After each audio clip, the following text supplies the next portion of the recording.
Este tema de igual forma les comentaba es inicio de el bloque 3. Entonces, bueno, vamos a iniciar primero con la época del Porfiriato en México. Tenemos que México se encontraba en una etapa de transición económica, política y social, ya que acababa de pasar por una situación de inestabilidad que fue provocada por golpes de Estado, teniendo a su vez la pérdida de territorio, muy fuertes deudas económicas y una constante lucha por su nacionalismo. Entonces fue durante la intervención francesa cuando empieza a destacar en el ámbito sociopolítico el general Porfirio Díaz, que años más tarde se convertiría en el principal personaje de la única dictadura en México, marcando así la historia de nuestro país. Entonces, al hablar del porfirismo, cabe señalar que, bueno, quien estuvo al frente pues fue Porfirio Díaz, por eso fue que tiene este nombre. Entonces, Porfirio Díaz estableció un régimen político de conciliación, procurando satisfacer a aquellos que pudieran ser útiles a su dictadura, dividiendo hacia los adversarios, aduló a sus amigos, manejó las intrigas y los que no se dejaron corromper por él, los llevó a la cárcel o inclusive, bueno, y algo ya más fuerte fue que fueron asesinados y así poco a poco fue dejando de existir la oposición organizada después del primer periodo de gobierno. Entonces, dentro del porfiriato podemos destacar que la población tuvo muchas carencias. Porfirio Díaz, pues, fue su máximo representante. Vamos a hablar también sobre algunos asuntos sobre la vida de los obreros, los avances tecnológicos, la dictadura y cómo se introduce en México el ferrocarril. Entonces, la población carece, y eso se refiere que en el país existía el orden y el progreso, y la desigualdad pues era alarmante, mientras que la mayor parte de la riqueza estaba concentrada en unas cuantas familias y millones de mexicanos vivían en la más absoluta pobreza. De hecho, esta parte ya la habíamos hablado hace un tiempo, ¿se acuerdan? De que qué pasaba con los obreros, la gente de escasos recursos que no se podía alfabetizar y la forma de pago que era muy mínima, todo esto se conlleva también aquí. Entonces tenemos también que la clase media estaba formada por abogados, maestros, pequeños y medianos propietarios. Y los funcionarios menores de gobierno, como médicos y entre otros profesionales, que también deseaban mejorar social y económicamente. Entonces, viéndolo de otra forma, de una forma a lo mejor más clara, podemos compararlo con esta gráfica circular o de pastel que tenemos, donde nos habla sobre una desigualdad social. Si tú te das cuenta, la mayor parte de la población pues vivía en un índice de pobreza y solo la cuarta parte era la clase media. ¿De qué forma se introduce en México el ferrocarril? Tenemos que en México, bueno, México estuvo bajo el yugo del régimen de Porfirio Díaz, experimentando un acelerado proceso de cambio y modernización, donde el inicio de esta modernización o la pieza clave fue la introducción del ferrocarril. A lo largo de su extenso periodo hubo una súbita entrada de capital extranjero, interesado en el desarrollo de nuestro país y fue un proyecto que fue siendo cada vez más productivo, pero al final del régimen, Porfirio Díaz tuvo una decaída que fue muy brutal. Hubo una dictadura donde Porfirio Díaz favorece a los ricos terratenientes de los grandes estados, incrementando pues sus propiedades por medio de la asignación de terrenos comunales, que eran los que les pertenecían realmente a las personas indígenas, que pues al darle este tipo de terreno, bueno, sus terrenos, pues ellos quedaron en unas condiciones muy, bueno, muy bajas o en condiciones muy críticas de vida. trabajando como peones, como esclavos, como anteriormente se les llamaban por lo que les comentaba.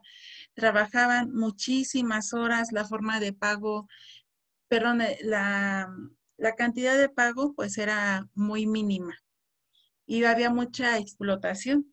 Entonces el dictador desatendió la educación popular y favorece a la iglesia, prestando poca atención a la política. Y bueno, este es un año aproximado de 1859. Posteriormente viene también lo que hubieron unos avances tecnológicos. Entonces, dentro de estos avances tecnológicos fue, por ejemplo, la extensión del sistema ferroviario. Ya al introducir el ferrocarril, bueno, también se tuvo que ver esta parte del sistema, donde nos indica que el mayor medio de transporte, que fue el mayor medio de transporte en México. Por ello es que las rutas del ferrocarril recorrían casi todo el país. Entonces, otro de los avances tecnológicos también que surgieron fue la electricidad, gracias a la cual el gobierno pues pudo montar muchas fábricas, las industrias que tenían como funcionamiento y se mejoró debido a este avance tecnológico. Otro de los avances fue también la industria petrolera, con base de que fue la base de la economía de esta época, y como los ferrocarriles en su mayoría pues eran posesión de extranjeros. Entonces, ¿qué pasó con los obreros durante el Porfiriato? En los primeros años de la dictadura de Porfirio Díaz, que esto fue más o menos en 1884, el movimiento obrero va creciendo, así como sus órganos de representación, sus propagandas, pero a partir de este último año su gobierno se compromete con los capitales extranjeros para otorgarles facilidades jurídicas y fiscales en los ramos ferrocarrileros, petroleros, mineros, financieros, servicios e industrias textiles, para controlar, bueno, teniendo así para el mayor control de violencia y de cualquier manifestación de estos tipos de trabajadores. Entonces, el porfiriato cuando llega a su fin, o el final de la época porfiriana, está definido después por el inicio de la Revolución Mexicana. La primera revolución del siglo XX, cuya etapa o fase, bueno, duró de 1910 a 1920. Y después de varias décadas de inestabilidad, llega una época de relativa paz hasta el final de la presidencia de Porfirio Díaz, y su mandato, bueno, de él se caracteriza por un crecimiento económico gracias a las inversiones extranjeras que surgieron en ese tiempo y la realización también de obras públicas, el desarrollo de la industria en ciertas regiones y también del uso de la fuerza para doblegar a la oposición. Y era muy desigual en cuestión de la distribución de las riquezas. Recordemos que cómo doblegaban a la oposición, encarcelándolos o hasta con la vida misma. Y bueno, la desigualdad de la distribución de la riqueza, pues porque ya comentamos que los terrenos que eran de los que les pertenecía a la comunidad indígena, era entregada a las personas de alta sociedad. Entonces, por eso es que de ahí también hubo una desigualdad. Entonces, la revolución comienza como una revolución en contra de la dictadura que originó Porfirio Díaz, que ya llevaba de hecho más de 30 años en el poder. Imagínense, aquí cada 6 años hay cambio de presidente, entonces él ya con 30 años, pues imagínense cómo estuvo difícil la situación. Entonces, el movimiento fue liderado por el intelectual y teorista político Francisco I. Madero, que con su lema de sufragio efectivo y no reelección, él cristaliza el descontento alrededor del país en contra del dictador Díaz. Y esta fase termina con el exilio de Díaz y el triunfo de Madero en las elecciones democráticas de 1911. Teniendo así que Porfirio Díaz muere el 2 de julio de 1915 en la ciudad de París.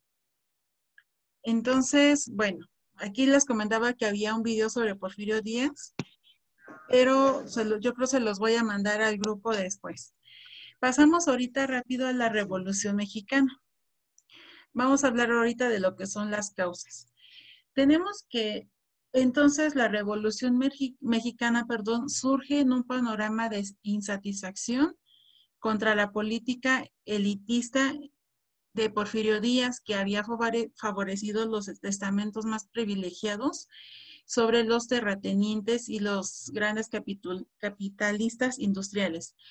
Entonces, el país gozaba en ese tiempo de prosperidad económica. Las continuas reelecciones de Díaz, pues ya causaban una insatisfacción entre también la clase media y por supuesto la clase baja. Reelección, pues ya sabemos que bajo un determinado periodo, pues él volvía a estar al frente y así estuvo 30 años. Entonces, los beneficios de la prosperidad no alcanzan a los grupos más pobres de la sociedad. Entonces, los campesinos cuyas tierras llamadas ejidos habían sido arrebatados de los grandes terratenientes y eran reprimidos cuando se rebelaban. Entonces, entre 1910 y 1920, México fue sacudido por una serie de luchas y revueltas protagonizados por distintos jefes políticos y militares que sucediéndose en el gobierno que fueron, bueno, integrándose en el gobierno de la nación.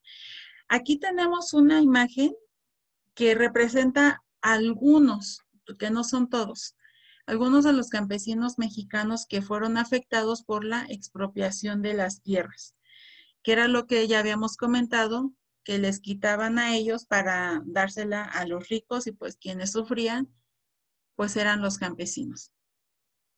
Entonces, las etapas de esta revolución, tenemos, por ejemplo, la revolución maderista, donde Porfirio Díaz fue reelegido para un 7º mandato e intentó negociar con él para obtener la vicepresidencia. Porfirio Díaz detiene a su oponente y se declara vencedor en las fraudulentas elecciones de junio. Entonces, es así como Madero logra escapar de prisión y publica en la localidad tejana de San Antonio su plan de San Luis de Potosí, en el que denunciaba el fraude electoral e incitaba también a la población a que se uniera ante este movimiento. Entonces, en Chihuahua al norte, Pascual Orozco, con unas tropas improvisadas, empezaron a asaltar las guarniciones gubernamentales, mientras que en el sur Morelos y Emiliano Zapata llevan a cabo una campaña contra los caciques locales, donde poco a poco se fueron hundiendo el régimen de Díaz, el ejército dirigido por envejecidos militares, donde no se pudo hacer frente a las guerrillas revolucionarias en la primavera de 1911. Entonces, tras la caída de Ciudad Juárez, se ve obligado a renunciar renunciar y a entregar el poder a Madero. Ya después en el gobierno de Madero, tenemos que fue un breve gobierno y también fue provisional, donde fue electo como presidente en octubre de 1911, inicia su régimen con entusiasmo por el pueblo o aceptado por el pueblo y pronto se ve enfrentado al descontento de los campesinos, que también reclamaban ya una forma agraria de los hacendados y que deseaban sofocar el radicalismo de los seguidores de Zapata. Entonces, en noviembre de 1911, o sea, el mes siguiente, Zapata se rebela contra Madero en Morelos y a causa del retraso en la restitución de las tierras a las comunidades indígenas. Aquí hay un lema muy, muy conocida que dice que la tierra es para quien la trabaja, que fue una propuesta conocida como el Plan de Ayala, donde, lo que aquí se pretendía era la lucha armada ante la resistencia, a poner en marcha la reforma agraria y así a su vez nacionalizar lo que era el ferrocarril. Entonces, por otro lado, los sectores fieles al derrocado régimen porfirista y los Estados Unidos veían peligrar sus intereses comerciales y prolíferos. Entonces, también contribuyeron a desestabilizar el gobierno maderista. Las tensiones llegan al límite cuando estalla la revuelta de Félix Díaz, quien se enfrenta con las tropas federales del general Victoriano Huerta. Esto en la Ciudad de México, y el 18 de febrero de 1913, Huerta y Díaz se entrevistaron con el embajador estadounidense Henry Land Wilson, y los tres concentran un pacto contra Madero. Huerta asumió la presidencia de México y detiene a Madero, quien, bueno, al cabo de unos pocos días, pues fue asesinado. Entonces, en cuestión de la revolución constitucionalista, tenemos que las primeras medidas tomadas por Huerta fueron contrarias a la libertad de prensa y al proceso revolucionario. Contaron esto con el apoyo de los sectores más conservadores, y la oposición se reorganiza y estalla, bueno, una insurrección en diferentes puntos. Y aquí, bueno, ya tenemos los personajes y, bueno, los lugares donde hubo una alianza entre las acciones, y de acuerdo a lo que les comentaba del Plan de Guadalupe, a la causa de la revolución, a la causa, perdón, revolucionaria, con el envío de tropas a Veracruz, donde obligan a Huerta a exiliarse en julio de 1914. Entonces, con base a todos estos movimientos, surgen diferencias entre los revolucionarios, que estuvieron divididos en tres grupos: los villistas, que ofrecían un programa político y social poco definido; los zapatistas, que mantenían los principios del Plan de Ayala; y los carrancistas, que fueron vinculados a la burguesía en la Convención de Aguascalientes. Y así se nombra a Eulalio Gutiérrez como presidente provisional. Entonces, bueno, tenemos, bueno, igual aquí una fotografía histórica que muestra a Pancho Villa sentado en el sillón presidencial, acompañado de Emiliano Zapata, que es el que está a su derecha. Y aquí, bueno, tenemos aquí a grandes rasgos un esquema de todos los movimientos o los lugares que fueron tomados en este movimiento de la Revolución Mexicana. Y bueno, me estoy yendo un poquito rápido, chicos, porque ya vamos a pasar a educación física y ya se nos está terminando el tiempo. De todas maneras, les estoy compartiendo así para que ahorita que ustedes entren a rescatar apuntes, tengan la información completa. Aquí, bueno, tenemos un bosquejo general del triunfo de Carranza. Y bueno, aquí un comparativo de la Revolución Mexicana. Bueno, ese sería el último. A grandes rasgos, las causas, pues la dictadura de Porfirio Díaz en beneficio de la oligarquía terrateniente, la expropiación de tierras provocando la explotación del campesino, la dependencia económica respecto al capital estadounidense, tendiendo el control de ferrocarriles y del petróleo, y las etapas y líderes, bueno, la revolución maderista que ya se les comentó, el gobierno de Madero, la revolución constitucionalista y el triunfo de Carranza. De todas maneras, chicos, esto también ahorita después lo anotan. Les voy a mandar al final los enlaces al grupo para que vean los dos videos de tanto de Porfirio Díaz como de la Revolución Mexicana.